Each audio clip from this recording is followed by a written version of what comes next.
강하고 담대하라 우리 가운데 말씀하시는 하나님의 음성으로 저에게는 들려줍니다. 힘이 되는 찬양 감사드립니다. 어떤 때는 이렇게 모르는 찬양인데도 굉장히 은혜로 확 다가올 때가 있는 것 같아요. 너무 감사한 찬양이었습니다. 우리 믿음의 고백 같이 하고 나서 말씀 나누겠습니다. 우리 가슴에 손을 얹고 같이 고백하고 말씀 듣겠습니다. 제가 먼저 하겠습니다.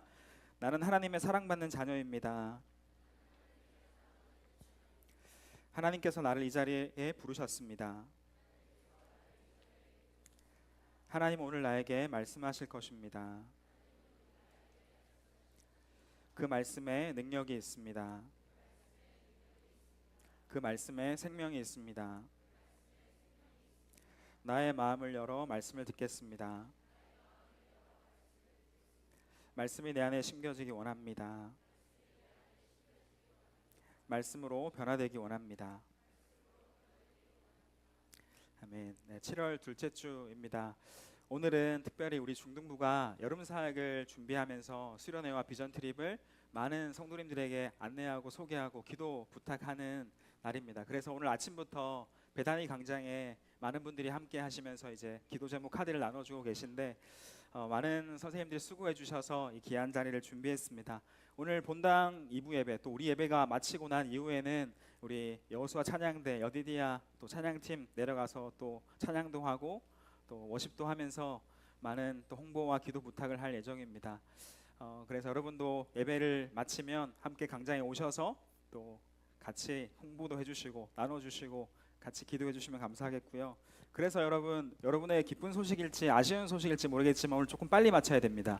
2부 예배가 마치기 전에 빨리 마쳐야 된다는 게 기쁜가요? 아쉬운가요? 네, 기쁠 줄 알았어요.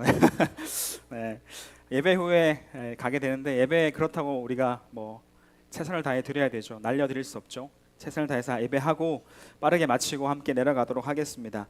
여러분 이불 밖은 위험해라는 말을 들어보셨나요? 네, 이런 사진도 많이 떠서 짤로 많이 돌았습니다. 그 시바견 여기 아니죠? 시바견 한 마리가 침대에 누워서 이제 이불 밖은 위험해라고 하는 이 멘트를 같이 넣어서 이렇게 막 보여주는 짤들이 유행했던 적이 있었습니다. 밖에 나가지 않고 항상 이불 안에 있어야 위험한 일에 노출되지 않고 사고가 나지 않는다라는 뜻을 가진 말이 이불 밖은 위험해라는 말이죠. 이 말이 맞을 때가 있습니까? 없습니까? 맞을 때가 있죠. 참 세상이 위험하기도 하고 이상한 일도 많고 어려운 일들이 많이 일어나기 때문에 사건 사고가 많이 일어나기 때문에 어떤 때에는 이불 밖은 위험해 집에나 있어야지 누워나 있어야지 라고 하는 게 안전할 때가 있는 것도 사실입니다. 또 여러분 이불 밖은 위험해라는 표현을 여러분이 사용한다면 언제 사용하십니까? 일어나기 싫을 때, 귀찮을 때 그럴 때 사용하는 말이 이불 밖은 위험해 나 잠이나 잘래 더 자고 싶어 이제 이렇게 말할 수도 있겠죠. 얼마나 사람들이 아침에 일어나기 힘든지 모릅니다. 나 아침에 정말 잠이 많다 일어나기 힘들다 그런데 나 여기 왔어요. 훌륭합니다. 감사합니다. 많은 친구들이 아침에 잠이 많아서 일어나기가 힘든 사람이 굉장히 많습니다. 학교 가는 것이 힘들고 또 교회 오는 것이 힘든 친구들이 너무 많다라는 이야기를 듣습니다. 저도 사실 좀 야행성이라 새벽보다는 밤에 주로 활동하는 사람이고 이렇게 새벽에 밤에 더 일이 잘 되는 스타일이긴 한데 그래서 무언가를 늦게까지 준비한 날에는 저도 아침에는 굉장히 일어나기 힘들 때가 많이 있습니다. 많은 이들이 이불 속에서 깨어나지 못하고 이불 밖은 위험해 라고 말하면서 잠을 잘 때가 잠들어 있을 때가 왜 없겠습니까? 그러나 여러분 이것이 정답일까요? 이불 밖은 위험해 라고 말하며 누워있고 자고 있는 게 과연 정답일까? 라는 질문을 던져봅니다. 여러분 문자 그대로 이불 안에만 가만히 누워있으면 그 삶은 어떤 삶일까요? 하루 이틀은 괜찮겠죠. 하루 이틀 행복할 수 있습니다. 아무 문제가 없습니다. 그런데 그게 3일, 4일, 일주일, 2주일, 한 달, 2달, 3달 계속 누워있고 이불 밖은 위험해라고 잠만 자고 있다면 이게 어떻겠습니까? 정상이에요? 비정상이에요? 비정상이죠. 사실 몸이 아픈 분들이 이 질병을 겪기도 하는데 몸이 아파서 누워있을 수밖에 없는 분들은 걸리는 질병이 하나가 있습니다. 질환이 있는데 욕창이라고 하는 궤양이 발생합니다. 들어보셨나요? 네, 피부가 썩어가면서 이렇게 파손되면서 조직이 파괴되는 그런 질병이 누워만 있을 때, 계속 눌려져 있을 때 그런 질병이 몸이 아픈 분들에게 발생하곤 합니다. 물집이 생기고 피부가 벗겨지게 되고 결국에는 뼈로도 감염이 돼서 폐혈증까지 이를 수 있는 이 질병이 이 욕창이라는 질병인데, 누워만 있을 때 발생할 수 있는 질병이죠. 그래서 몸이 불편한 분들도 그냥 가만히 있는 것이 아니라 계속해서 돌아 누워야 되고 움직여야 되는 것이 현실입니다. 이불 밖이 위험해라고 말하면서 이불 안에만 있으면 안 되는 거죠. 일어날 수 있다면 깨어나고 박차고 일어나야 하는 것이 우리의 삶일 겁니다. 그래서 오늘 설교 제목은 이불 밖은 위험해가 아니라 뭐라고요? 이불 안은 위험해라고 설교 제목을 정했습니다. 여러분, 오늘 드디어 소아시아 7개 교회 중에 5번째 교회 이야기를 함께 나누게 되는데, 그런데 여러분, 이 교회의 모습이 딱 이불 밖은 위험해라고 말하며 잠들어 있는 모습이 바로 사대교회의 모습이었습니다. 사대교회에게 책망하시는 예수님의 말씀은 이불 안은 위험해라고 말씀하시는 말씀인 거죠. 요한계시록 3장 2절 말씀을 우리 쉬운 성경 버전으로 같이 한번 읽겠습니다. 크게 읽을게요. 시작. 깨어나라. 완전히 죽기 전에 아직 조금이라도 남은 힘이 있을 때에 내 자신을 일으켜 세워라. 내 행동이 하나님 보시기에 선하지 않다. 사대교회야, 일어나라, 깨어나라. 웨이크업이라고 영어 표현하거든요. 깨어나라, 일어나라, 정신을 차려라 라고 말씀하고 있습니다. 사대교회는 가만히 잠들어 있던 교회였던 것이죠. 사대라는 지역이 어떤 곳이었을까요? 사대라는 지역은 어느 도시에 부럽지 않게 굉장히 부자 도시였고 안전한 도시였습니다. 그 이유가 두 가지가 있는데, 첫 번째는 뭐냐면 이 사대라는 그 지역에는 금을 생산하는 지역이었습니다.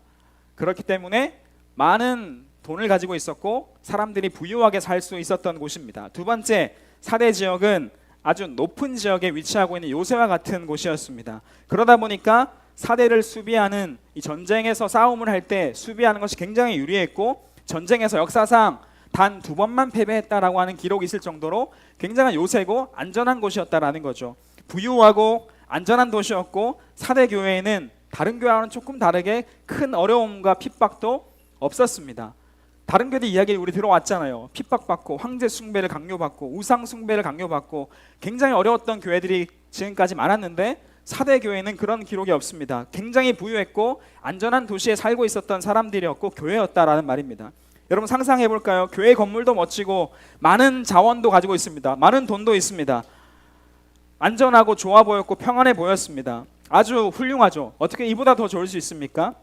우리의 워너비 아닙니까? 돈 많고 평안하고 어려움 없고 잘 나갔다라는 거죠. 그런데 여러분, 정말 이상하게 예수님이 사대교회를 향해서 뭐라고 말씀하실까요? 칭찬하실까요? 책망하실까요? 책망하십니다. 1절 말씀을 읽어보겠습니다. 1절 말씀 시작. 사대교회의 사자에게 편지하라. 하나님의 7 영과 7 별을 가지신 이가 이르시되, 내가 내 행위를 아노니 내가 살았다 하는 이름을 가졌으나 죽은 자로다. 모든 것을 아시는 예수님이 충격적인 말씀을 하십니다. 내가 살았다 하는 이름을 가졌으나 뭐라고요? 죽은 자다. 너희는 죽은 자야. 나는 너희 사대교회의 모든 행위를 다 아는데 살아있다고 하지만 죽은 자와 다름이 없구나라는 아주 강한 책망을 하고 있다는 겁니다. 겉은 멀쩡하고 아무 문제 없어 보이고 살아있는 것 같아 보이고 평안해 보이고 잘 살아 보이고 부유해 보이는데 살아있지 않고 죽어있는 모습과 같다라고 예수님이 말씀하는 거죠. 이불 안에 들어가 있지만 속은 썩어가고 있구나 라고 예수님이 책망하시는 겁니다. 잠들어 있고 죽어 있구나 라고 말씀하시는 거죠. 예수님은 이 사대교회의 상황과 상태를 정확하게 아셨던 것입니다. 속일 수가 없죠. 예수님 다 아시죠. 교회가 어떤 모습인지, 우리가 어떤 모습으로 살아가는지 다 아시지 않겠습니까? 여러분, 이 말씀을, 이 한 가지 말씀을 꼭 붙잡기 원합니다. 우리에게 주시는 말씀으로 비춰봤으면 좋겠습니다. 예수님은 우리의 상태를 아실까요? 모르실까요? 우리의 상태를 정확하게 아십니다. 사대교회처럼 겉은 아무 문제 없어 보이고 평안해 보이고 부유하고 공부 잘하고 잘 나가는 것 같아 보이고 잘 살아 보이지만 멀쩡한 것 같아 보이지만 우리의 모든 것을 꿰뚫어보는 예수님은 우리의 상황과 상태를 정확하게 아시는 분입니다. 예수님 앞에서 그 어떤 것도 숨길 수가 없는 거죠. 제가 21살 정도 때부터 교회와 학교에서 찬양하는 자리에 계속 같이 했습니다. 예배 싱어로 서고, 또 21살 때부터 제가 신학교를 가면서 예배 인도, 찬양 인도를 하면서 또 계속 그 자리에 서서 예배 싱어로 또는 찬양 인도자로 이렇게 섰던 적이 많았습니다. 크고 작은 청소년 집회에서 싱어도 하고 찬양 인도도 많이 했는데 그때 항상 제가 기도했던 기도가 떠올랐습니다. 지금도 여전히 이 기도를 하게 되는데 앞에 서서 예배를 드리고 인도하게 되는데 어떤 기도를 했냐면 내가 예배 드리는 척 거룩한 척 하고 있는 건 아닌가 하는 생각이 불쑥 저에게 들었습니다. 정말 은혜 없어도 은혜로운 척, 은혜 받는 척 할 수 있겠더라고요. 내가 한 주간 살았던 삶은 아주 엉망진창이었는데 예배의 자리에 와서는 은혜 받는 척 할 수 있겠더라고요. 거룩한 척 하면서 예배하는 척 할 수 있겠더라고요. 그래서 늘 예배를 준비하고 기도할 때 이 기도를 했습니다. 하나님, 자격 없는 제가 오늘 예배의 자리에 서서 예배를 인도하는데 예배 드리는 척하지 않게 도와주세요. 진짜 전심으로 예배할 수 있게 도와주세요. 은혜 받는 척, 거룩한 척 하는 것이 아니라 그렇게 표정을 찌푸리며 예배하며 은혜 받는 척 하는 것이 아니라 정말 제가 하나님 예배할 수 있게 정말 진짜 은혜 받을 수 있게 도와주세요라는 기도를 했던 것 같습니다. 하나님 저 연약함 아시죠? 저를 연약함을 가려주세요. 하나님 은혜를 막지 않는 자 되게 해주세요. 저의 죄를 용서해 주세요. 기도하면서 예배를 준비하고 기도했던 적이 있었습니다. 지금도 기도 동일합니다. 은혜로운 표정을 짓고 인상을 찌푸리고 두 손을 높이 들고 막 크게 기도한다고 해서 예배하는 것이 아닌 거죠. 하나님은 아십니다. 우리의 모든 상태를 아십니다. 예배하는 모습을 다 아십니다. 말 한마디 내뱉지도 못하고 남들의 시선이 부끄러워서 손 한 번 들지 못한다 할지라도 하나님은 그 마음의 중심을 보시는 분이십니다. 사랑하는 여러분, 하나님은 우리의 모든 것을 아시는 분이십니다. 여러분 요즘에 어떻게 살아가고 계십니까? 어떻게 예배 드리고 계십니까? 진짜 하나님을 믿고 정말 예수님을 믿고 예배하고 있습니까? 아니면 그냥 이 자리에 와서 앉아 있습니까? 예수님이 우리의 상태를 정확하게 아십니다. 여러분 어떻게 살아가고 있나요? 하나님 앞에서 살아가고 있습니까? 하나님 앞에 살아 있습니까? 이 예배의 자리가 정말 기쁘기는 한 겁니까? 예배가 설레기는 한가요? 이 자리에 있고 살아있는 것이 감사하기는 합니까? 아니면 우리의 영혼이 예수님과 멀어져서 이불 밖은 위험해라고 말하면서 아주 깊은 잠을 자고 있는 우리의 상태는 아닐까요? 할 건 하고 있지만 아무 감동도 없고 감격도 없고 감사도 사라져버린 우리의 모습이 아니겠습니까? 이제 시험도 끝났겠다. 몸과 마음이 지칠 대로 좀 지쳤겠다. 아무것도 하기 싫고 좀 더 즐기고 놀고 잠자자라고 말하면서 무너져 있는 것이 우리의 상황은 아닙니까? 예수님이 우리를 보시면 뭐라고 말씀하실까요? 어쩌면 사대교회에 같이 깊은 잠을 자고 있는 우리를 향해서 얘들아 잠들어 있으면 안 돼. 깨어나라. wake up. 일어나라. 잠들어 있지 마라고 말씀하지는 않겠습니까? 사랑하는 여러분, 이불 안에 잠들어 있는 것이 위험한 겁니다. 우리 가운데 일어나라, 깨어나라 말씀하시는 예수님의 외침을 들을 수 있는 우리 모두가 되기를 간절히 소망합니다. 예수님은 우리가 잠자고 있고 죽어 있는 것이 아니라 은혜 받고 박차고 일어나서 깨어나길 원하시는 분이십니다. 제가 말씀드린 적 있는 것 같은데요. 2015년도 아주 오래전에, 지금은 제 아들이 많이 자라 4학년인데 아들이 어렸을 때 2살, 3살 때 고열로 한번 쓰러졌던 적이 있습니다. 경련을 일으키며 쓰러졌었는데 제가 그때 영락교회 전도사로 있을 때거든요. 그때 2015년도에 본당을 지나서 퇴근 시간에 본당을 지나서 목양간 쪽으로 걸어가고 있는데 다급한 목소리로 아내가 전화가 왔습니다. 제 아들 시원이가 쓰러졌고 지금 좀 이상하다라는 겁니다. 빨리 와달라고 해서 집으로 멀지 않은 거리이기 때문에 달려갔죠. 제가 도착했을 때 아내가 아들을 막 애타게 부르고 있었고 아이가 어떻게 됐냐면 열이 있었는데 그날 예방 접종을 하면서 열이 좀 많았는데 높았는데 밥을 먹다가 이제 뒤로 그냥 넘어지면 쓰러진 겁니다. 이제 아들의 상태를 확인하기 위해 저도 아들의 얼굴을 보니까 눈이 반쯤 위로 돌아가 있고 눈을 뜬 상태에서 눈을 깜빡거리지도 않더라고요. 제가 너무 놀랐죠. 불러도 반응을 하지 않았습니다.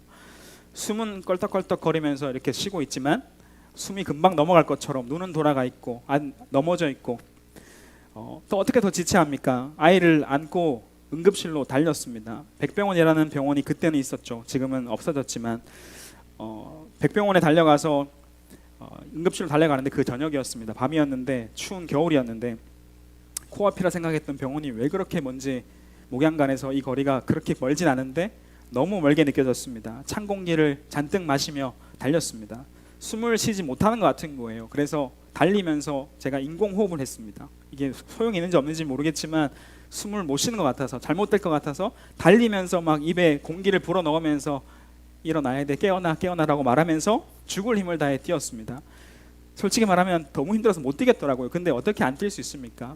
정말 최선을 다해서 죽을 힘을 다해서 뛰어서 병원에 도착했습니다. 응급실 도착했더니 소아과 전문 의사가 없다, 서울대학교 병원으로 빨리 가라라고 해서 다시 차를 가지고 미친 듯이 뛰었습니다. 뛰었고 서울대학 병원에 갔을 때쯤에는 아이가 좀 진정해서 돌아오고 있었는데, 다행히 그날 너무 두려워서 미친 듯이 달렸고, 그 와중에 제가 할 수 있는 기도를 다 했습니다. 뭐라고 기도했겠습니까? 하나님 살려주세요. 하나님 저 잘못했어요. 하나님 하라고 하는 거 저 다 할게요. 이 아이 살려주세요. 이렇게 기도하면서 막 뛰었습니다. 기도하면서 인공호흡하면서 회개하면서 아이를 깨우기 위해 달렸던 밤이었습니다. 깨워야 했습니다. 물론 죽을 일은 아니었지만 죽어가는 것만 같은 공포 속에서 기도하며 아들을 깨우기 원했던 아빠의 마음이었습니다. 여러분, 이게 모든 부모의 똑같은 마음이겠죠. 저는 이 마음이 오늘 깨어나라라고 말씀하시는 예수님의 마음처럼 다가왔습니다. 이 마음이 잠들어 있는, 죽어 있는, 잠자고 있는 교회를 향한 마음이고 저와 여러분을 향한 마음이지 않겠습니까? 사랑하는 아들아, 딸아, 깨어나라. 완전히 죽기 전에 다시 자신을 일으켜 세워라. 뉘우치고 순종하고 회개하라. 말씀하고 있는 것이 예수님의 오늘 말씀인 것입니다. 오늘 우리에게 하시는 말씀으로 들었으면 좋겠습니다. 우리를 말씀으로 흔들어 깨우시고 성령으로 인공호흡하시는 하나님이 계십니다. 여러분을 정확하게 다 아시는 하나님이 계십니다. 우리를 흔들어 깨우는 그분이 예수님이시고 그것은 우리의 가운데 축복인 것입니다. 여러분, 잠들어 있지 말고 이불을 걷어차고 깨어날 수 있기를 간절히 소망합니다. 그리고 다시 한번 부탁하고 요청드리는 것은 우리 이번 여름 수련회 꼭 같이 가서 우리의 영혼을 한 번 더 완전히 깨워냅시다. 어려운 상황이 있죠. 마음이 힘든 마음도 있는 것도 압니다. 힘든 상황이 있는 것도 알고 있습니다. 하지만 이불 밖으로 걷어차고 같이 우리를 깨우러 나갈 수 있기를 간절히 바랍니다. 분명히 하나님께서 여러분을 기다리고 계시고 준비해서 은혜를 주기를 기다리고 계시고, 하나님께서 여러분을 품어주시고 말씀해 주시고 기쁨을 회복시켜 주시고 우리를 깨어나게 하실 줄 믿습니다. 우리 같이 한번 기도하겠습니다.